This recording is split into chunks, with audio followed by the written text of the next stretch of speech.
Hello and welcome to the Becoming Your Highest Self podcast. I'm your host, Macy Renee, and we are going on a journey together, my friend. If you've been looking for a podcast geared towards your growth, self-awareness, navigating your brain's daily mind drama, and deep inner work to become your highest and best self, you are in the perfect place. Let's get started.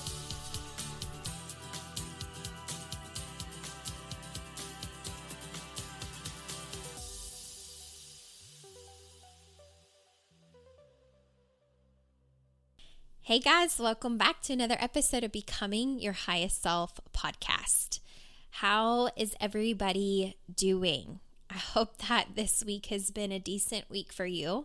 I know that from day to day, moment to moment, the emotions are going to fluctuate. It feels like being on a roller coaster.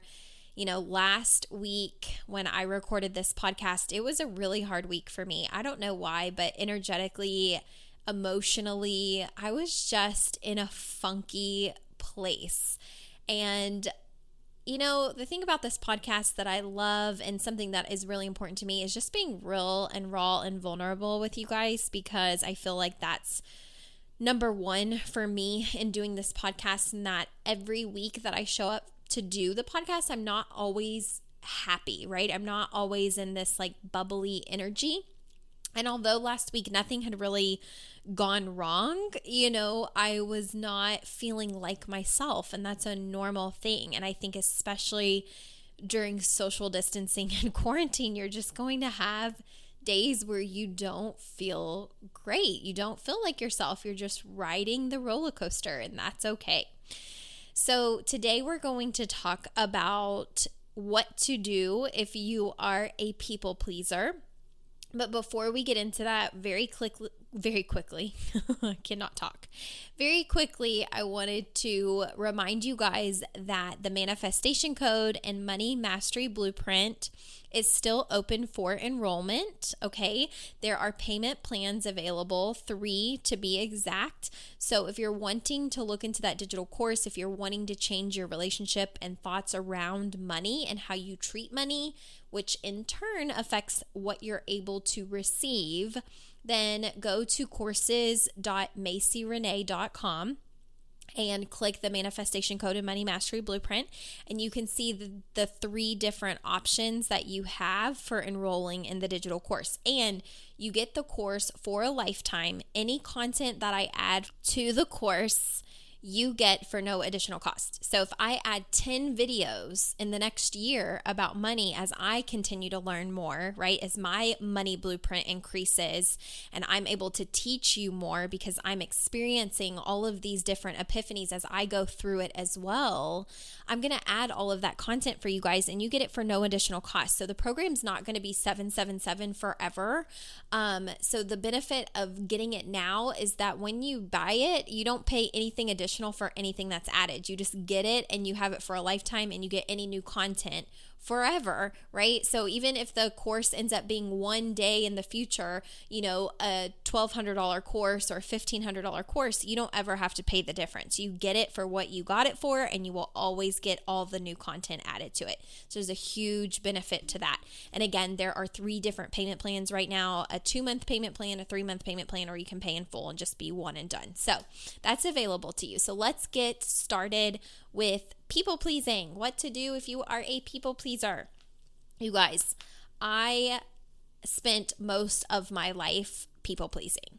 My entire life, my identity was built around making sure that other people were comfortable, happy, that they weren't going to be disappointed in me. And I can't even tell you, it's a very burdensome type of thing. If you are a people pleaser, you probably know this, because what this means is you're not living your authentic truth. You are not stepping into the person that you truly are. It's merely a persona.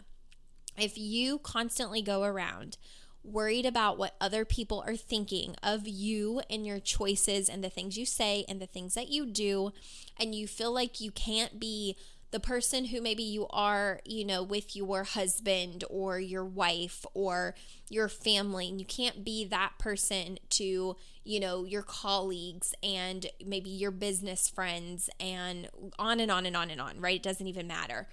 But if you feel like you have to be different with different groups of people, in some way you're people pleasing.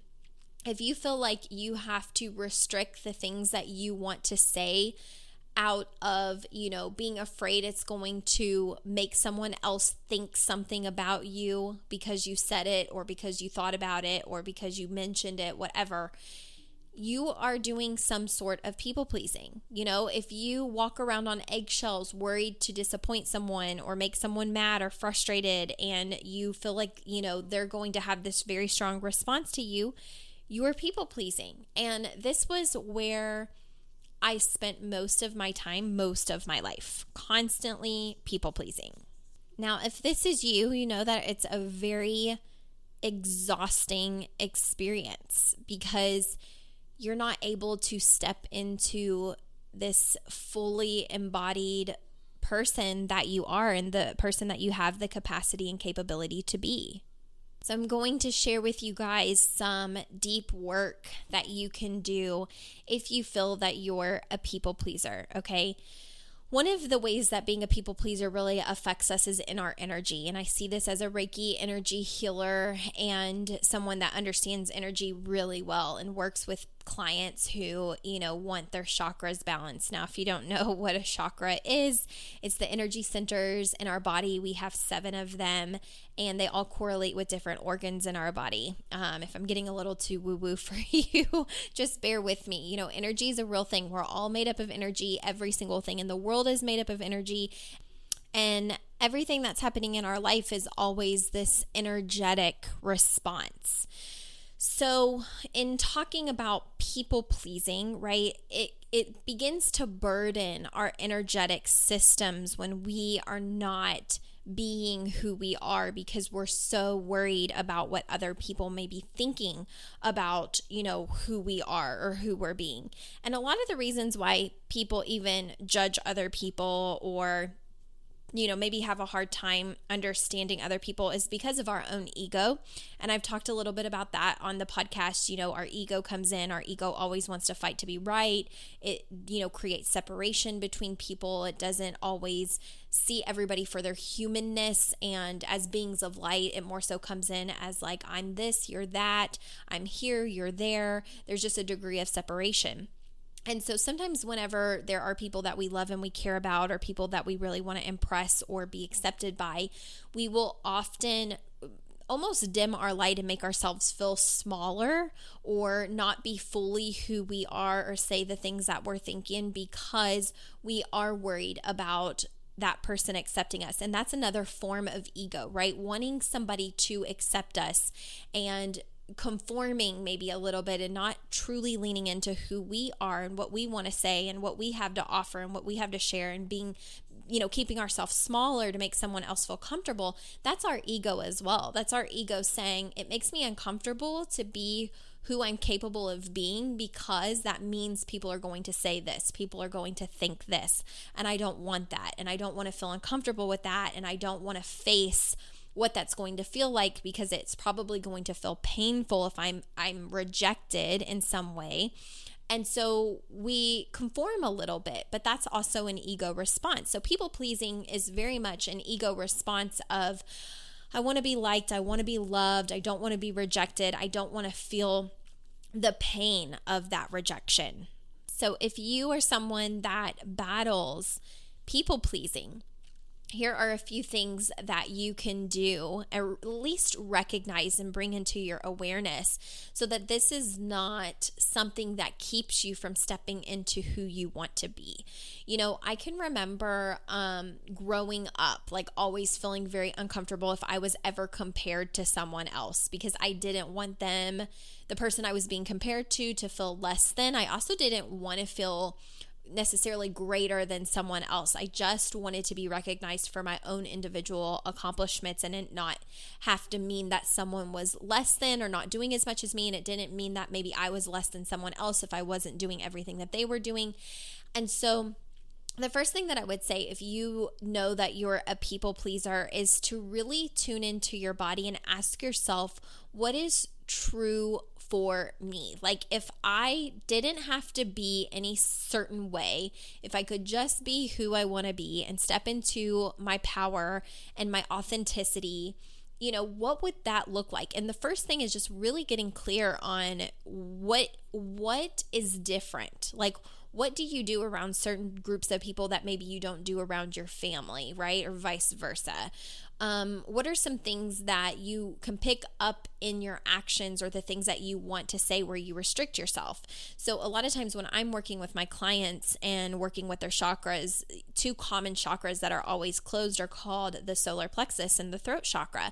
And those are your ego chakra essentially, and your throat being your communication and your ability to communicate and feel like when you speak you're heard and that people value what you have to say, or being able to speak at all. Now, growing up, I was very much an introvert and I was shy, and I was like the goody two-shoe in school. I never wanted to get in trouble by the teachers, and I had all of these stories around what it meant to be a bad kid versus a good kid, and I wanted recognition and I wanted to be on their good side, and as a result, I grew up very much like timid and quiet and studious, meticulous.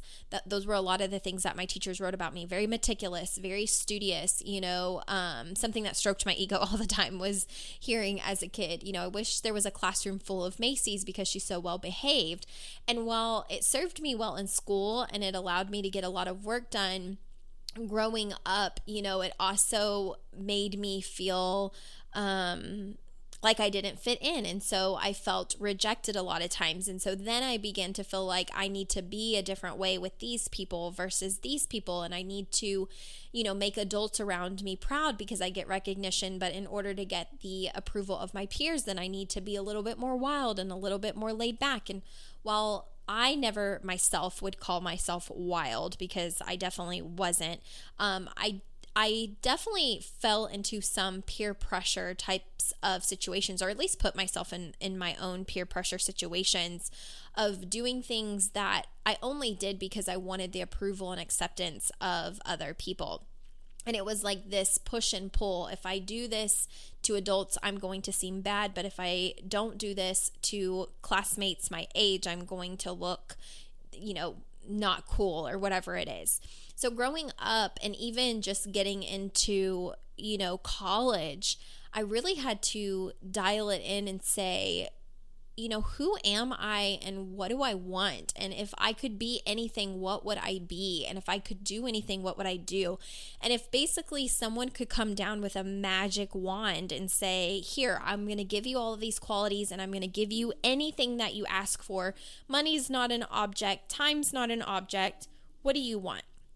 And this is the exercise that I really want you guys to do, because this was hard, and it's hard for a lot of my clients. And I would actually say that this work is the work that began my journey to even become a podcaster, to ever launch my coaching business, to put myself out there in business, that wasn't my network marketing.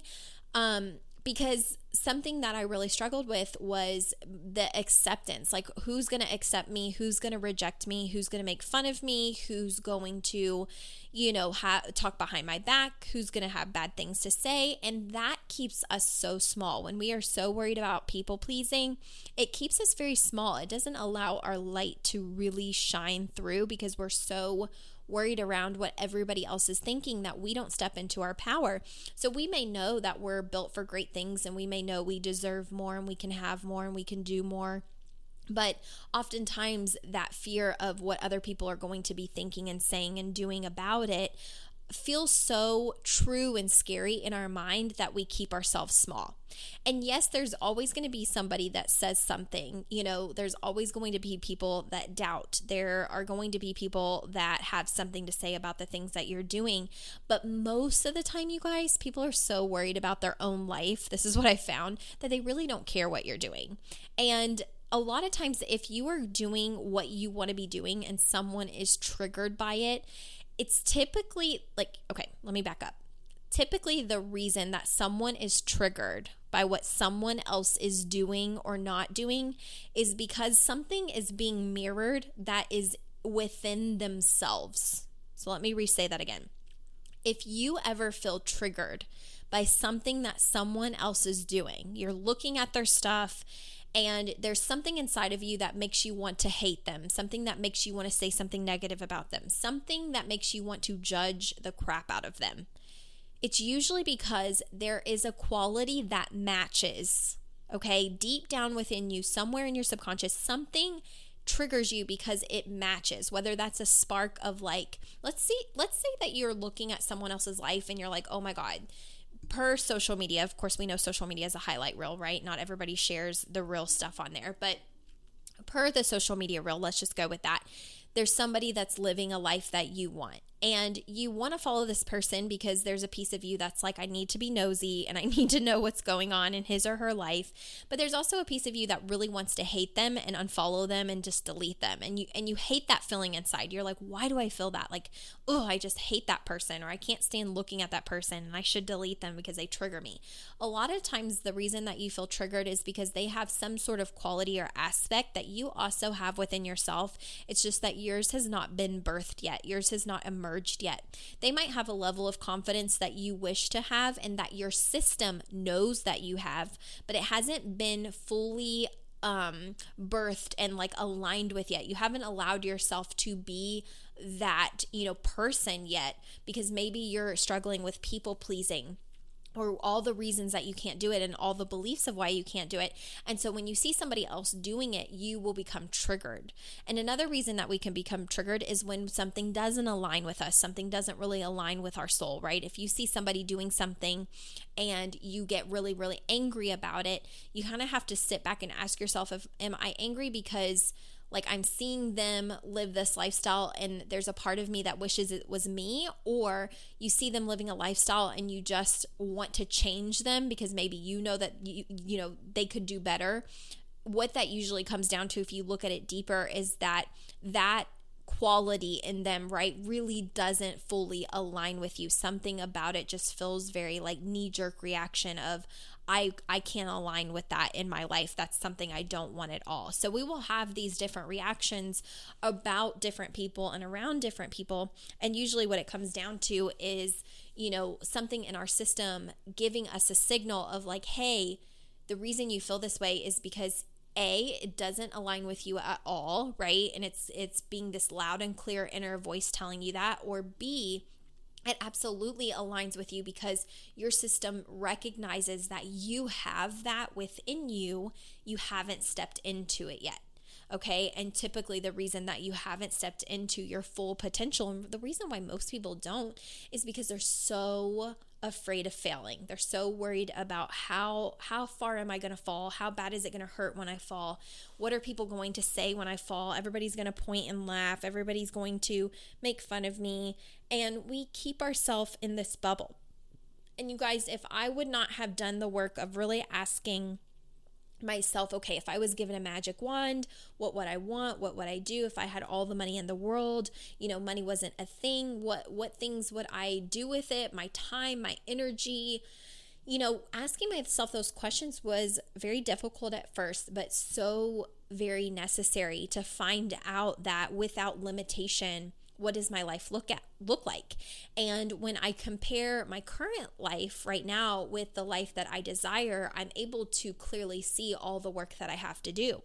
And when I'm able to pinpoint all the work that I have to do, and I can put that work into steps, like, okay, what would I have to do in order to be a more wide known coach? Okay, so here's something that I'm battling. I'll just be honest with you guys. Something that I'm battling is going live more on my Facebook page. It really, for some reason, just makes me want to die inside. And I know, like, something in my gut is just like, just do a Facebook Live every day or a few days a week. Like, that's something that's going to help you get to your next level. It's like this intuition calling me out. And then there's still this little people-pleasing piece of me, even though I've worked on a lot of this, there's still this piece of me that's like, what are people going to say? What are people going to think? I don't want to feel the rejection of people not watching. I don't want to put myself out there because I don't know how people are going to respond. I can't predict the outcome of that. But the funny thing is that I went through the same thing with the podcast, and the podcast has been really successful, so it's just kind of funny how we get in our own way. So you have to bring yourself back down to that whole question of what would I be? What would I have if I had a magic wand and I could get anything I wanted, have everything that I wanted, all the money, all the time, all the things? What qualities would I have in myself? What qualities do I admire in other people? And what would I do? What would I do with my time? Who would I be? And figure out how much of a stretch that is from who you're being today versus who you want to be. And that's when you do the highest self-work. That's when you really have to step into becoming her way before you're ready, right? Like, okay, I'm not her today, but what steps will get me there? And usually you're going to be met by resistance because that people-pleasing portion comes in, and all kinds of other crap that your brain comes up with. Like, oh, it's going to feel so painful when I fail, and we fear failure for that reason. We don't necessarily fear the failing as much as we fear how bad our emotions are going to feel when we do. It's the emotional response that triggers us. It's not so much the failure. It's the emotional response and our brain thinking everybody's going to make fun of me. Everybody's going to say that I told you so. So most people never live up to their potential because of their people pleasing. I've heard a quote that says, the best ideas in the world are in the graveyard. And I remember hearing that, and it just impacted me so much. Most people die with the most amazing ideas. They're buried with their ideas. They never took a chance on themselves. They never got out there and, saw what they could do. That's most people in the world. Most people will never experience a lot of things that they have the ability to experience. And if you really get down to the nitty-gritty of why that is, most people will say I was too afraid. And if you go deeper than that, what are you afraid of? Afraid of failing. Okay, well, what was scary about the failing? And it usually comes down to the people pleasing. I was afraid to fail because of what other people would think about me. So it's very interesting that we kind of live our life for other people, totally afraid, of what will happen in our life based on just what we think other people are thinking. And a lot of times they're not even thinking that. They're thinking about themselves. And the thing about it is too, if you go on and do the things you've always wanted to do, they might hate it at first and then they totally die down and go to the next person that they want to pick on. So it doesn't usually even last forever, right? And that you're doing something right and that you're following your dream when you have people that are trying to rip you down along the way. Like, that's just something that I think comes semi-naturally, is that when you start to get closer to your dreams, sometimes people are going to try and bring you down in the process, and that should tell you that you're doing something right because you're following a dream that maybe someone else wasn't brave enough to do for themselves. So I hope that this people-pleasing episode helps you. I hope you're holding up well with all of the quarantining and social distancing, and stay safe. And again, if you are interested in the Manifestation Code and Money Mastery Blueprint, that course is available for enrollment only until the end of the month, and then it will close. I'm probably only going to launch it 2 to 3 times a year, even as a digital course. And again, the price will eventually raise. So right now it's $777, and there's 3 payment plans available: pay in full, or do a 2-month payment plan, or a 3-month payment plan. And you get access to the course for a lifetime, okay? And any new content that I add ever, so whether it's 10 videos, 25 videos, 50 videos, whether that's all this year, next year, the next year after that, you never pay a penny more. You just get all of the content for life. And I think that's a really big deal. So thank you guys for joining me. I hope that you have an awesome week, and I'll see you next time.